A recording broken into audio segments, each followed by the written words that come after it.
RAM নিয়ে লুকোচুরি আর না, সবসময় ক্যানভাসে যে ট্রাই করে আপনাদের জন্য বেস্ট বিল্ড দেওয়ার জন্য। তো আপনারা অনেকদিন ধরে ট্রাই করছেন, বলছেন আমাকে, রিকোয়েস্ট করছেন যে 60,000 টাকা বাজেটের মধ্যে কি কি বিল্ড তৈরি করা যায়।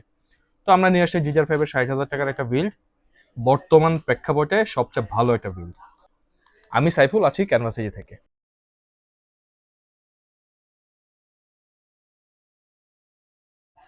শুরুতে বস, আমরা এপিসিতে রাখছি Ryzen 5 এর 7600 এই প্রসেসরটি, 6 কোর 12 থ্রেডের এই প্রসেসরটি এখন এক লিজেন্ডারি প্রসেসর। এই প্রসেসরটি এই বাজেটে খুবই বেস্ট একটা প্রসেসর। তারপর প্রসেসরের বাইরে আমরা মাদারবোর্ড হিসেবে রাখছি MSI এর B650ME বোর্ডটি, দুইটা র্যাম স্লট, একটা এসএসডি স্লট, এই বাজেটে বেস্ট একটা মাদারবোর্ড। তো যেহেতু 60,000 টাকা বাজেট, আমরা আসলে চাইলেই মাদারবোর্ড এক্সচেঞ্জ করতে পারবো না, এই হচ্ছে বিষয়। তারপর হচ্ছে বস, এইখানে র্যামের কিন্তু একটা খেলা চলছে। আপনি জানেন র্যামের প্রাইস অত্যধিক বেশি, কিন্তু 60,000 টাকা বাজেটে 16 জিবি 6,000 মেগাহার্টজের র্যাম, তাও কিংস্টনের, পাওয়াটা খুবই টাফ। আমরা দিচ্ছি এই বাজেটে সবচেয়ে ভালো একটা র্যাম। বস চলে গেছে কারেন্ট, কিন্তু পিসি বিল্ড করা কিন্তু বন্ধ থাকবে না। কারেন্ট থাকুক আর না থাকুক, ইউপিএস আছে, ইউপিএস দিয়ে পিসি চালাবো, এটা হচ্ছে দিন শেষে কথা।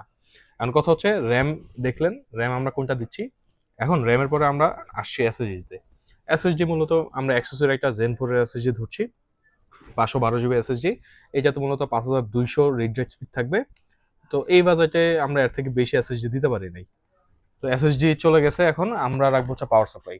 তো যেহেতু আমরা কম প্রাইসে GTR 5 ধরছি, পাওয়ার সাপ্লাই জিপিইউ যেহেতু ধরছি না, তো জিপিইউ চাইলে আপনি পরবর্তীতে এক্সচেঞ্জ করতে পারবেন, অথবা জিপিইউর সাথে আপনি পাওয়ার সাপ্লাই এক্সচেঞ্জ করতে পারবেন।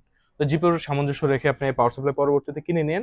তো আমরা আসলে পাওয়ার সাপ্লাই হিসেবে রাখছি গেমডিয়াসের অরা GP450 এর এই পাওয়ার সাপ্লাইটি এই বাজেটে বেস্ট একটি পাওয়ার সাপ্লাই।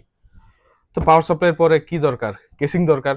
কেসিং তো এটা রাখতেছি বস, কেসিং কিন্তু খারাপ রাখতেছি না। এই কেসিং এ রাখতেছি থার্মালের, সামনে উড মেশ সহ একটা দেখতেছেন, এই উড সহ একটা কেসিং, যেটাতে 4টা ARGB ফ্যান থাকবে। তো উপরে মেশ প্যানেল থাকবে। সামনে আপনি যদি দেখেন ডান পাশে, আমি দেখাচ্ছি আসলে, আমি দেখাচ্ছি একটা টেম্পার গ্লাস আছে।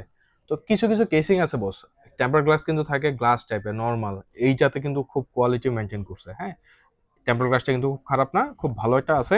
তো এর মধ্যে আপনার হচ্ছে, আপনি যদি বিল্ড কোয়ালিটি দেখেন কেসিং এ, অনেক ওয়েট। অন্যান্য নর্মাল কিছু ওএম কেসিং আছে যেগুলোতে ওয়েট থাকে, ওইটু বিল্ড কোয়ালিটি খুব ভালো থাকে না। এমনও হয় মাদারবোর্ড লাগাইতে গিয়া ওই যে পিন ভাঙা ফেলায়, এই কেসিং কিন্তু এমনটা হবে না। সুতরাং কেসিং হিসেবে খুব ভালো আছে।